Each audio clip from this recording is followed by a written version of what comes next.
हर साल दशहरे पर हम रावण का पुतला जलाते हैं, आतिशबाजी होती है, मेले लगते हैं, लोग खुशी से झूम उठते हैं। लेकिन क्या आपने कभी सोचा है ये परंपरा क्यों है? क्या ये सचमुच हमारे ग्रंथों में लिखा है? और एक बड़ा सवाल, क्या रावण दहन के बाद हमारे भीतर कोई बदलाव आता है या फिर ये सिर्फ एक उत्सव भर बनकर रह गया है? जय श्री राम दोस्तों, मैं पल्लवी सिंह आपका फिर से स्वागत करती हूँ अपने YouTube channel youth family community में। दोस्तों, आज हम एक बहुत गहरे सवाल पर चर्चा कर रहे हैं। रावण कौन था? क्यों भगवान राम ने इतने बड़े शिव भक्त और विद्वान का वध किया? और क्या सच में शास्त्रों में लिखा है कि विजयदशमी पर रावण का पुतला जलाना चाहिए? रावण ब्राह्मण था, 10 दिशाओं का ज्ञाता, भगवान शिव का महाभक्त, जिसने शिव तांडव जैसे स्रोत जैसी अद्भुत रचना की। वेद, शास्त्र, आयुर्वेद, संगीत, हर विद्या में पारंगत था। यानी इतना बड़ा ज्ञानी, लेकिन त्रुटि कहाँ हुई? उसका ज्ञान अहंकार में बदल गया, शक्ति अत्याचार में बदल गई और भक्ति भी स्वार्थ और अहंकार से दूषित हो गई।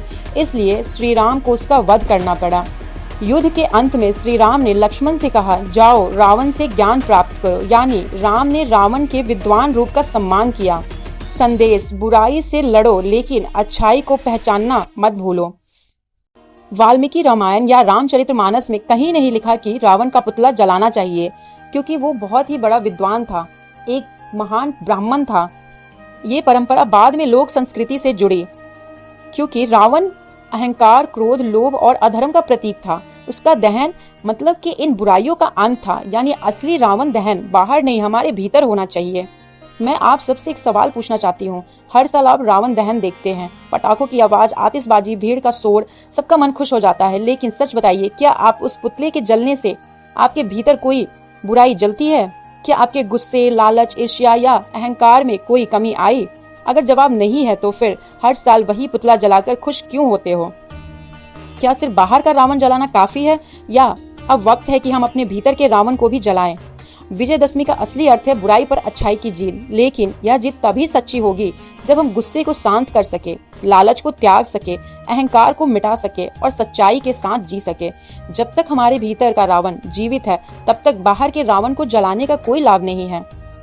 तो दोस्तों, आज हमने जाना रावण कितना बड़ा ज्ञानी और भक्त था, लेकिन फिर भी उसके अहंकार ने उसे पतन की ओर धकेल दिया। राम ने उसके अच्छाई को भी स्वीकारा, लेकिन बुराई को खत्म किया। विजयदशमी पर पुतला जलाना परंपरा है, लेकिन असली परंपरा है अपने अंदर के रावण का दहन करना। अब ये सवाल आपसे है, क्या इस साल रावण दहन देखकर आपके भीतर कोई बदलाव आएगा? अगर हाँ, तो यही होगी असली विजयदशमी। मैं आशा करती हूँ कि आपको हमारा आज का यह वीडियो पसंद आया होगा। वीडियो पसंद आया तो इसे ज़्यादा से ज़्यादा लोगों तक शेयर करें कि वो विजयदशमी का असली मतलब समझ सके। और ऐसी वीडियो के लिए हमारे चैनल को सब्सक्राइब नहीं किया है तो चैनल को सब्सक्राइब करें। आपका दिन शुभ हो। जय श्री राम।